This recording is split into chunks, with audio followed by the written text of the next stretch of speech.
সকালটা শুরু হয়েছিল ফায়ার অ্যালার্মের এই চলো চলো প্রচণ্ড বেরো বেরো শব্দে। তাড়াতাড়ি।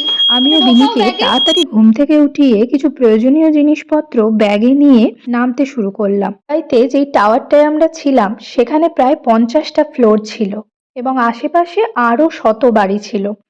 এবার ভাবো, যদি তার মধ্যে কোথাও আগুন লাগে তাহলে কি হবে। আর ঠিক সেই জন্যই এখানে প্রত্যেক 6 মাসে একবার করে ফায়ার অ্যালার্ম চেক করা হয় এবং বিল্ডিং এর প্রত্যেককে তার সময় বলে দেয়া থাকে এবং একটা ডেমো নেওয়া হয় যে কি কি করতে হবে। সবার প্রথমেই যেটা হয়, আমাদের লিফটগুলো সব বন্ধ হয়ে যায়। আর যদি কেউ লিফটের মধ্যে থেকে থাকে, লিফটগুলো গিয়ে গ্রাউন্ড ফ্লোরে গিয়ে বন্ধ হয়ে যায়।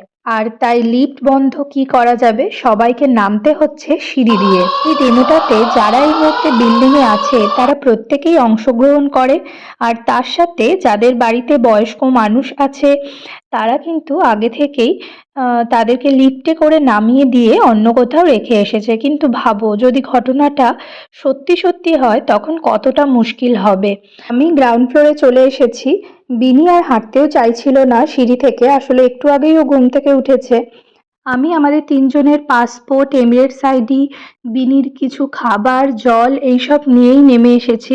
আসলে বুঝতে পারছিলাম না যে কতক্ষণ বসতে হবে। যদি বেশিক্ষণ বসতে হতো ভেবেছি সামনেই একটা পার্ক আছে, ওখানে গিয়ে কি বসবো এবং বেনিকে সকালের ব্রেকফাস্টটাও করিয়ে দেব। ও বেরিয়ে এসে দেখি এই যে বাইরে প্রচুর লোকজন এসে জমা হয়েছে, হসপিটাল, পুলিশ সবাই এসে এখানে জমা হয়েছে এবং এখানে ডেমো দেখানো হচ্ছে হসপিটালের স্টাফরা কিভাবে সবাইকে রেস্কিউ করবে। বিল্ডিং থেকে সবাইকে জল দেয়া হচ্ছিল, বারবার অ্যানাউন্স করা হচ্ছিল যারা ওপরে আছে এখনো তারা যেন তাড়াতাড়ি নিচে নেমে আসে। কিছুক্ষণ পরে এখানে দুবাই পুলিশ এসে উপস্থিত হয় এবং এতক্ষণ যে ডেমোটা হচ্ছিল তার কিছু ফর্মালিটি এখানে পূরণ হয়। ইতিমধ্যে আমরা পার্কে চলে আসি, কারণ অতক্ষণ রোদে দাঁড়ানো আমাদের জন্য পসিবল ছিল না। পার্কে কিছুটা সময় কাটিয়ে আধ ঘন্টা পরে আমরা বাড়ি ফিরে যাই।